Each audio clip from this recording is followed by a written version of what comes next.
What it do, YouTube? We back again. Today we got a 2012 Dodge Challenger SXT.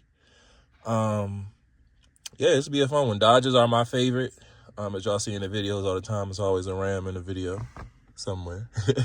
So yeah, this will be a pretty easy one. Straight through. Dodge is so spacious and generous with the trim and everything like that. So this literally should not take long at all. All right, so first step to get in. Oh, what we doing? I'm sorry. What we doing today? We installing a new double din and a backup camera.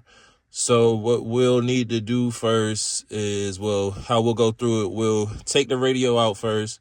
I'll test that one for sound before I run the wires. I just want to make sure everything works how it should. Steering wheel controls and all of that. And then we'll run the backup camera wire. This is a coupe, so this is going to be super easy.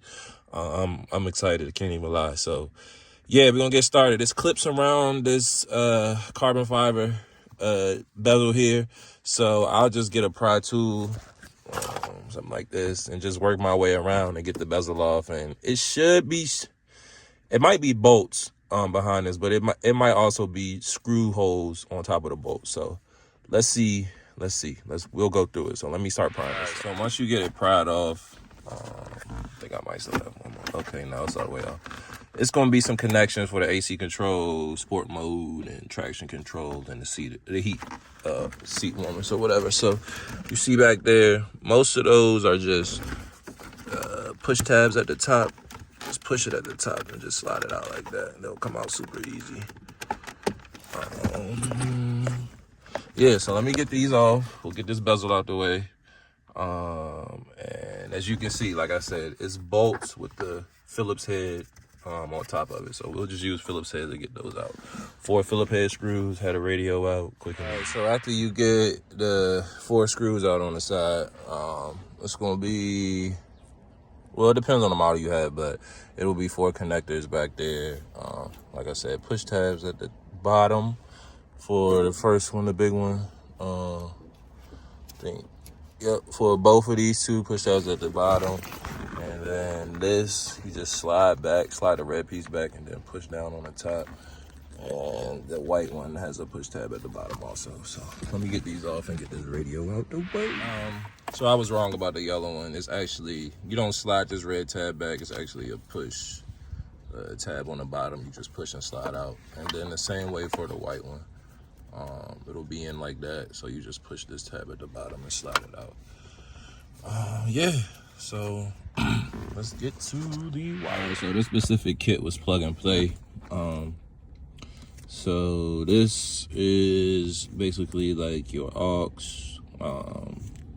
inputs, audio outputs, subwoofer output, amp control, and microphone connection.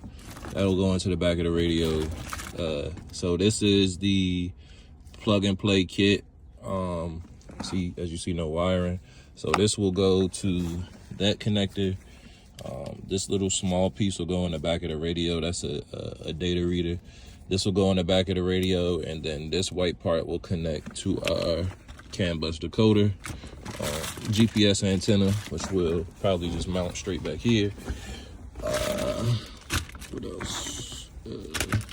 Backup camera input. So we'll plug this in the back of the radio and then plug the video feed from the camera into that. USB cables, we will probably just dump those off inside the glove box. And then antenna adapter here. So this will go to the white, if I'm not mistaken. Yeah, it'll go to the white. And then, because I think this is for satellite. Yeah, so this will go to the white. And I think that may be about it. Yeah, so let me plug this up, make sure we got sound, steering wheel buttons working and all of that stuff, and then we'll start running it back.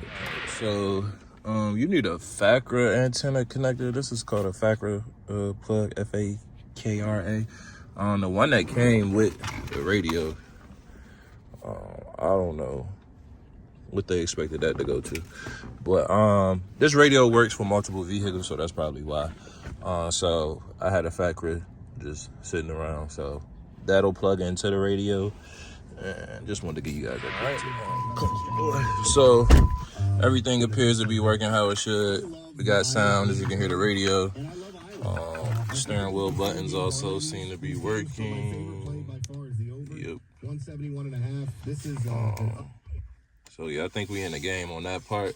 So now I just wanted to make sure that worked because, like I said, this radio works for various Dodge, Jeep, and Chrysler models. So just make sure everything was cool. So now we can start running the backup camera wire. I am going to go through the passenger side, just because I know that's a little bit easier. We'll run to the back. We'll actually grab power from the front like how we always do. That's why I love these plug and play radios. So I will let you know what wire that is once I get the video feed ran to the back. So going through the right side, as you can see, it's a little bit of daylight down there. So you can literally drop it through. I didn't even have to use fish tape. You can drop it through and it'll come down right here. So what I've done is I've tucked it up for now. You can't really see, but it's two like little push tabs right here. So I'm going to release those. I mean, not push, but push pins. So I'm going to release those, right? Drop this carpet a little bit and then tuck the wire behind the carpet. And then run it through the kit. There was a screw right here you had to remove a Phillips head. So I'm going to run it back through the kick and then come through the rocker panel and then make my way to the back. So I'm going to take this screw off too. Tuck it under there behind the seat, and then we'll make our way to the trunk. So now you see what I mean. Those push things you just push in there. So just take your wire and just tuck it behind those, and it should sit pretty smooth in there. And you got stuff dropping out his glove, but let's just sit back there, and then we'll put that back. We'll put the kick panel back right there. So you can see. So like I said, you're gonna tuck it down through the seat down there, right? And then run it back here. This will be down, so you won't even see this wire. This will be down like this, right? So pop this up, slide the wire back behind there, keep going through the carpet. You come all the way down here through the carpet. It's gonna come out, and then this will be here like this. So it'll have those same little push things like that. Right here, right here, and right here. So you just take those off, lift it up, and that whole carpet will come off. And now for the backup camera. So I don't know what type of situation he had here, but we're gonna take this off because I don't even see any wires for that. So yeah, we're gonna take it off. We're gonna mount it up here, mount the camera up there. And yeah, keep it going. So I'll show you. Yeah, so when you take the carpet off, it's gonna be these two little vents, right? And when I pop one of the vents off, I can literally see, I can see daylight above the license plate light. So what I did was, I just put it under there and ran the wire straight back there. I'm not even gonna drill through this. So I'll just bring the wires out through the vent holes. And yeah, I'll save it from drilling any holes in there. So let me mount this up. Let me mount this up under here and then wire it up. And yeah, so camera mounted through the hole, through the vent, come down. All right, now for the wiring. We got the power cable hooked up and the video cable hooked up. So the orange or red wire that comes from the video feed, you're going to plug into the red wire from the power cable. And then for the black, for the ground of the camera, I just used the ground that was back here. Straight put it in like that. Tuck your wires. I'll tuck them behind the fuse box. Put your carpet back on. Yep, put your carpet back on. And then when you put that piece back on top, all of this will be covered. So let me get this tidied back up and I'll show you. You see, put back together, you don't see any wires. No nothing. All right, so we'll go back to the front. Gotta put the rocker panels and the kick panels back on, the radio back up, and I'll show y'all how it looks. Oh, and I'll show you how to wire it at the front. That's the last part. So wiring the power for the camera, you're gonna use the power coming over the CAN bus box or the radio. I'll show you what wire that is. We'll be finished. So overall, I'm probably about an hour in, so this was super. For the backup camera wire, it's gonna be the third pin over from the ground. So you see we got the black, the ground, the red ACC, and then the pink is the backup camera wire. And that runs to the CAN bus box, so that's how I know that that's it, because it's getting the signal from the CAN bus decoder. So I'm just gonna tap this with the video lead, with the trigger wire from the video lead, and then that should give us power to the back. So let me hook that up, test it, and I'm sure. All right, guys, so I ended up running a microphone. This piece above his vent was already popped up, so I said, why not just put it up there.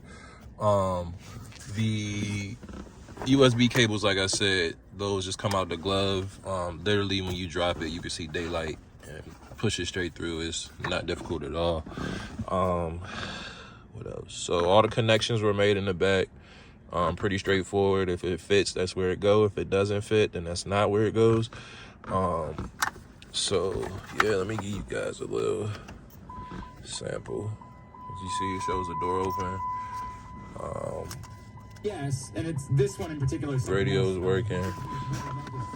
Backup camera, clear as day, and it shows the steering wheel turning and everything, so it's beautiful. Yeah, guys. So that's pretty much it for this. This was a pretty simple install. As I said, Dodges, the older Dodges are pretty easy when it comes to doing aftermarket stuff. So like, comment, subscribe. Let me know what problems you having. If you are having any, you know I try my best to get back to you all. I appreciate all my subscribers, everybody tuning in. I definitely feel the love. So if you don't like it, hit the dislike button as well. Either way, appreciate you for tuning in. So I'm gonna put this dash back together, and I'll just give you guys like a little B-roll of what it looks like. So. Fans will do this for a specific picture in other cities. Like, let's create. I don't know why this is the one that when Vicente Padilla was having his success with the Phillies, they had the Padilla